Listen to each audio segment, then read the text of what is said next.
Nah, salah satu statementnya Bang Surya kemarin melihat bahwa sirkulasi kekuasaan di negeri kita ini dianggap kurang fair.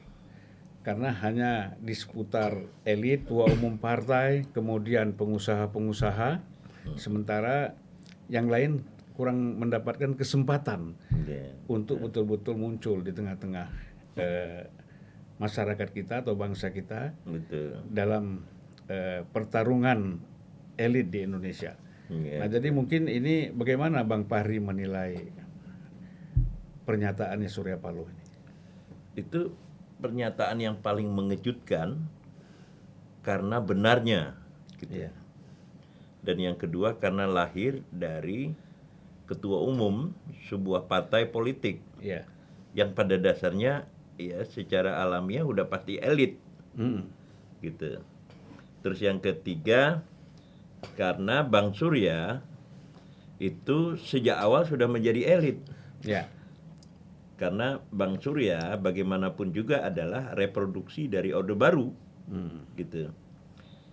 Nah, jadi pernyataan yang dibuat oleh Bang Surya atau di dalam konteks itulah kita mengatakan pernyataan Bang Surya itu mengejutkan, gitu. Nah, mengejutkan di dalam di dalam satu struktur ya. Sistem politik yang kian lama kita lihat kian relatif bersifat horizontal, tidak lagi bersifat vertikal, gitu. Nah, yang saya maksud vertikal itu ya seperti Pak Harto. Pak Harto dia bukan hanya menguasai ya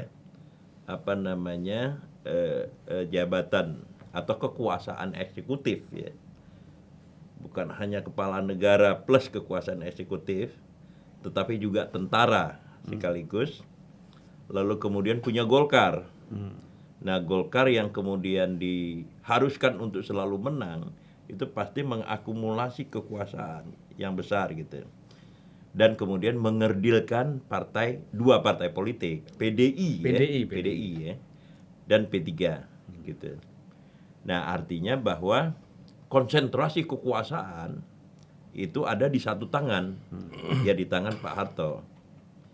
Nah, kalau kita lihat sekarang, itu Jokowi, ya, as a president, dan kepala negara, jangan lupa itu, presiden, kepala eksekutif, dan kepala negara.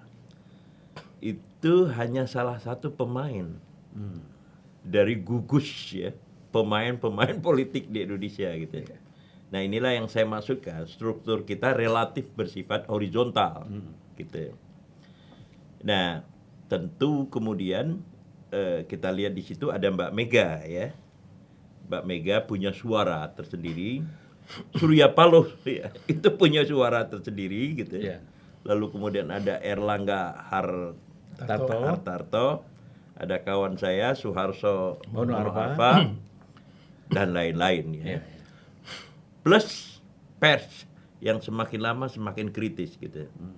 Nah, jadi ini ya struktur kita relatif bersifat horizontal.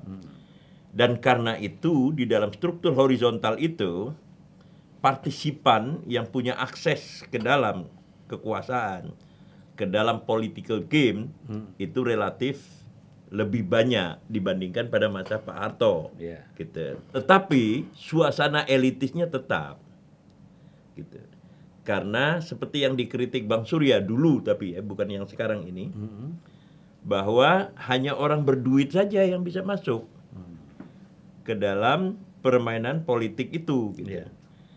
Nah, tokoh-tokoh mahasiswa yang sudah turun ke jalan, yang meruntuhkan kekuasaan dan segala macam, hanya segelintir yang bisa masuk, karena tidak ada yang memberikan dukungan finansial yang yang dibutuhkan untuk memunculkan seorang tokoh, tapi tidak tergantung kepada elit, gitu, tokoh-tokoh yang independen. Gitu. Nah, disinilah saya melihat kejutan dari Bang Surya tadi. Gitu. Pernyataannya itu pada dasarnya sebuah pernyataan yang dahsyat. Karena bisa juga itu ditujukan kepada dirinya. Gitu. Semacam otokritik ya. Ya, semacam otokritik. Jadi kita lihat misalnya SBY punya anak namanya Agus Harimurti. Harimurti ya. Yudhoyono. Itu disediakan panggung kan sama dia.